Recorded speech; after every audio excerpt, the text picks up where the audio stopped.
Joining me now is UFC heavyweight contender who defeated Alistair Overeem via third-round TKO at UFC 225 this past weekend in Chicago. It is Curtis "Razor Blaydes" back on the program. Curtis, how are you?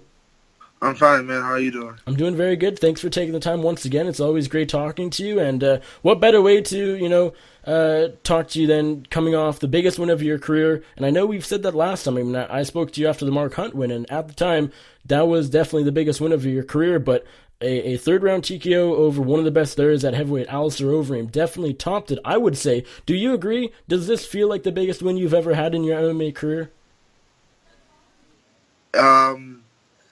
Hard to say. I mean, Hunt and Overeem are both legends. They both have extensive credentials in the kickboxing world, and they're both big names, big Instagrams and Twitters. So I think this one's a better one just because I got the finish.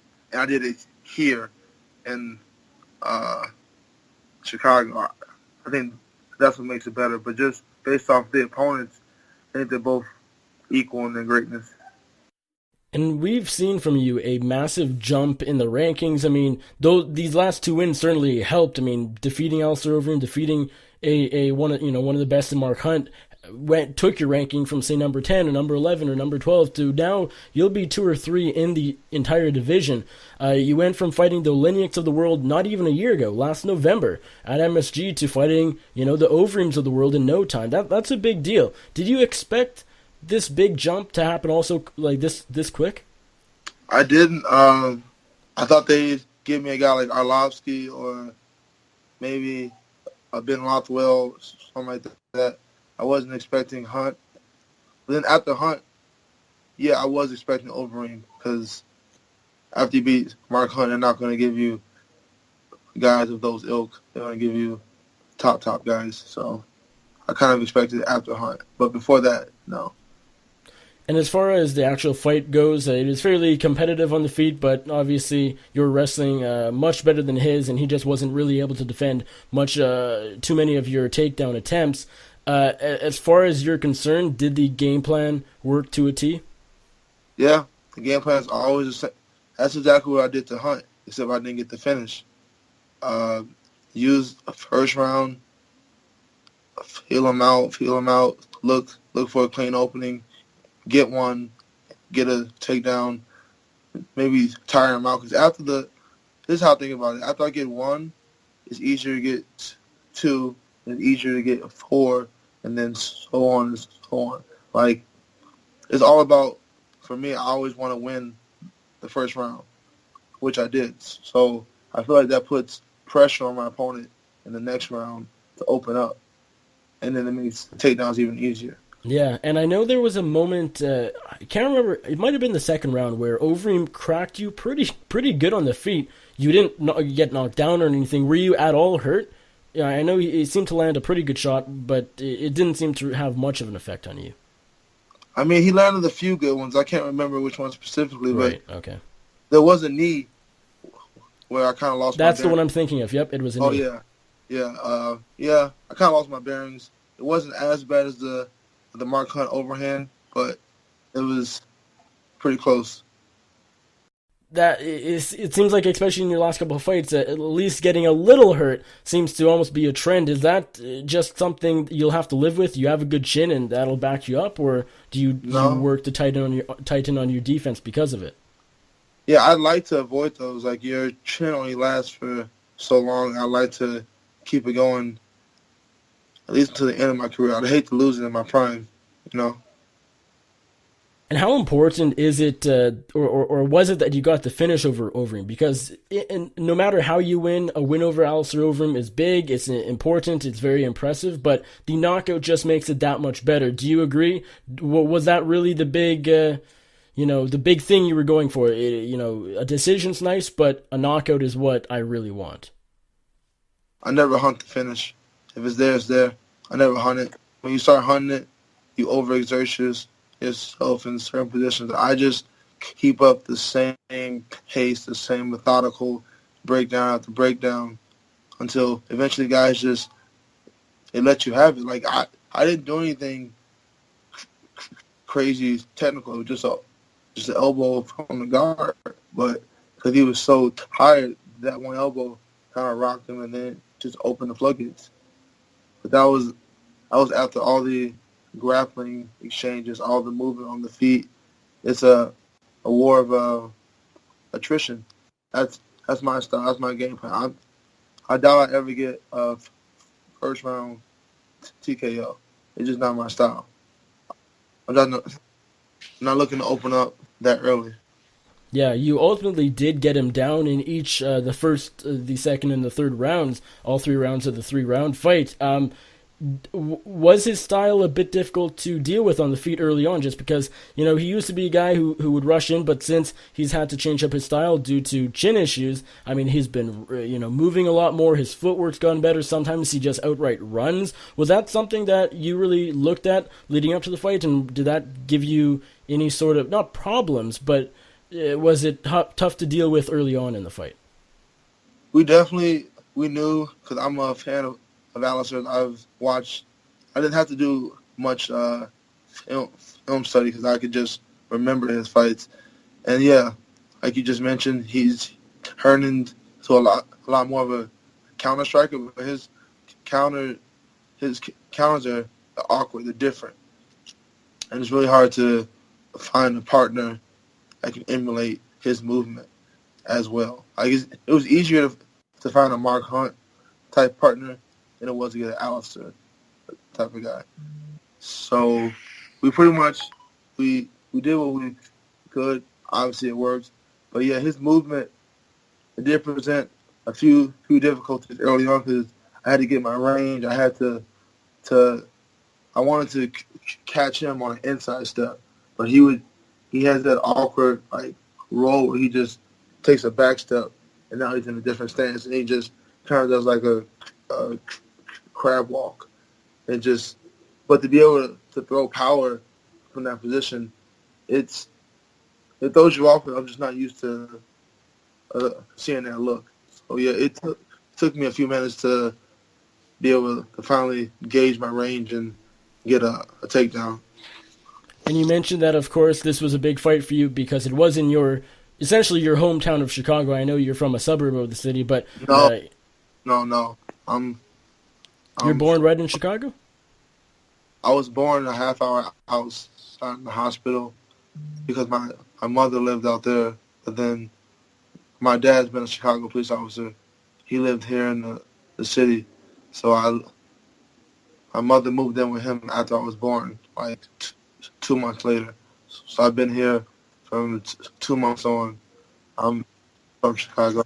It's not your fault. It's just everyone's brings that up. I always want to get that early. Yeah, because I know I was just your Wikipedia page. It says what was the suburb you were born in? I forget the name of it, but a small place just outside of Chicago. But nonetheless, I mean, big fight for you in Chicago.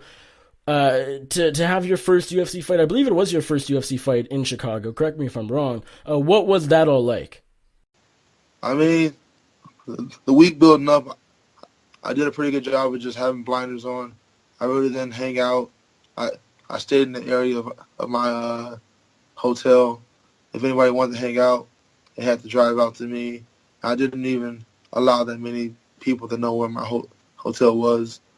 I just wanted to be as focused and as zeroed in as I possibly could because you don't want to lose at home. You don't want to lose ever, but you don't want to lose at home. So, but afterwards, after the fight, that was the good part about being home. I could immediately just go hang out with all my friends. Right, yeah. Throughout the week, do you feel like there was more pressure on your shoulders just because you knew you'd have family and friends there to support you, or did that add to your motivation? I don't use it at all. The fans, it don't exist for those 15 minutes. They don't exist. Fair enough. And so moving away from that, earlier, just a week, I believe it was, before the card, I know the UFC announced on one of their broadcasts that this fight against Overeem was being bumped from the main card to the FS1 prelims. Now, you responded to that pretty quickly on Twitter, just jokingly asking, well, as long as we get paid, it's no big deal. Did that throw you off though? I mean, again, it didn't really affect anything, but you must have been a little surprised when you did initially see that though, yeah? Well, no, yeah. Initially, I was a little taken back. I didn't understand the reasoning behind it. But then after I spoke to like my coaches, teammates, everyone broke it down pretty much the same way. Punk versus Jackson brings in money. I get it. The UFC, they've already shown countless times they're about their money, which isn't a problem. That's how you grow as an organization. And it was a money fight. I get it. It was no beef. I got no problem. Like I said on my Twitter, we still get paid. It has to be main cards out from here on out though, just because I mean you'll be the number 2 or 3 guy in the division. I don't see how they can throw you on a prelim and have it make much sense. They did it to Benavidez. That's true. Number 1 in the flyweight division. Yeah. So, you know. I guess you never really do know, but I can't really argue. Like, if they can do it to Benavidez and Guida and Rashad Evans, who am I? Sure, that's fair. Now, something I forgot to ask you about. You, I believe, were the only Chicago native to win on the card. That's unfortunate for, the guys like Clay Guida, Ricardo Lamas, even CM Punk, and I believe there was one other in the first fight of the night, Santiago. What do you make of just being the only guy from Chicago to win on the card? Does that boost you as a fighter and your fan base, or do you care about that? No?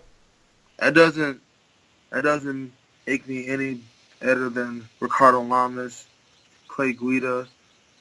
Well, hey, I'm not gonna lie, I am better than Punk. I won't talk that, but it shouldn't take away any of their fans. Like if you're a fan of them, they just had a bad night. I could have lost. It doesn't. I want my fans to rock with me in defeat and in victory. And I know after the Mark Hunt win, leading up to the Alistair Overeem win or fight, you signed a new contract with the UFC. The Mark Hunt fight was the second last deal, and had you not re-signed, the Overeem would have been the last one, and you would have been a free agent. Technically, you did re-sign. Are you happy with the contract? Yes, it's an 8-fight deal, which means the UFC is putting a lot of belief in me and my abilities, and I welcome the opportunities they're going to give me to prove them right. Why did you ultimately decide to sign a 8-fight deal over a 4-fight deal? Just because I know there's been a lot of people recently saying it seems like 8-fight deals are great because you get locked in, but sometimes that could be an issue because, things like Project Spearhead trying to get more money for the fighters. It seems like nowadays 4-fight deals may have an advantage for fighters. What was the reasoning behind the 8-fight deal over the 4-fight deal? Especially now that you beat Overeem, I mean, I guess hindsight's 20/20, but perhaps you could have gotten even more money had you not re-signed. To me, I know getting that belt in the UFC means a lot of money, and I know I'm going to get that belt. So the length of the contract doesn't really matter to me. I know I'm going to get the belt before the end of this contract, and I'll probably re-sign again. Oh, yeah, that's a good... Yeah, I never thought about that. Yeah, so when you win the title, that contract gets ripped up. Is that how that works? It doesn't have to be, but it happens a lot. If you... basically, you can renegotiate if you become the champ, even though you still have, say, 6 fights left or whatever. You definitely have a lot more leverage. Right, yeah. Very interesting. As far as what's next, you said very clearly in your post-fight interview, I know the FS1 broadcast was actually running a bit late, and so you only got one question. The interview was like 20 seconds, but you said it very clearly. You want the title shot next. You want the winner of Stipe Miocic and Daniel Cormier. Would you be willing to fight someone like Alexander Volkov in a title eliminator, number 1 contender fight, or will you sign nothing but a title fight? I don't think I should have to fight Volkov, but I'm not in the position to make ultimatums. That's not who I am.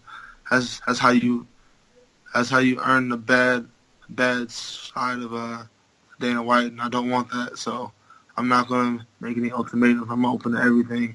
But do I believe that I should have to fight a title contention fight with Alexander Volkov. No, that's nothing to get him. I respect him. He's good. He knocked out Verdun. Yeah, I think I've done enough. There shouldn't be any more questions about my ability. I know people say I'm boring. I don't have hands. There shouldn't be. That's no longer a question. I've survived multiple rounds with former K1 champs and legends, and I've shown I have a jaw. I've shown I can move. I've shown I can get the takedown wherever I want to get the takedown.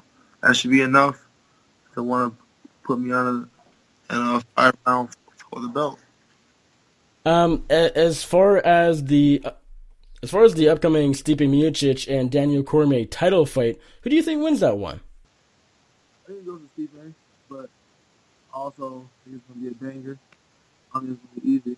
I'm just like a 4th round TKO by Stipe.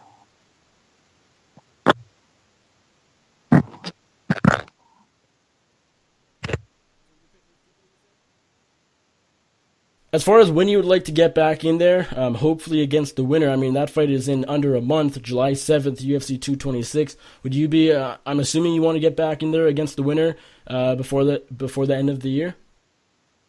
I wouldn't mind doing it for New Year's Eve. It'd be pretty dope. New Year's Eve. All right, that's if you can play matchmaker, you can book your own fight. That is exactly when it'll be. Stipe Miocic versus Curtis Blaydes, New Year's Eve. Yeah. Alrighty. Well, Curtis, thank you so much for taking the time. It's always great chatting with you. And congratulations once again on the win this past weekend. Awesome performance, as I said earlier. Before I let you go, remind my audience where they can find you on social media. And if there's anybody you'd like to thank or give a shout out to, the floor is yours. Okay, well, all my friends out there listening, you can find me at RazorBlade265. That's my Instagram and my Twitter. I really don't use that anymore. I'm gonna give you that one. And I like a huge shout out to my strength and conditioning coach Nate Mock, my strike coach Chris Lopez, and my jiu-jitsu coach Cody Donovan. My roommate and my boy, he comes out with me on my fight. Also covered. He's on the rise. Also, he's a lightweight. He's not a different part of the team elevation. Not he's a crack. He's the series. I know he's always ready to step. That one or just get up on another LFA fight. He just won a couple weeks ago. I think he's ready. Nah, that's it, man.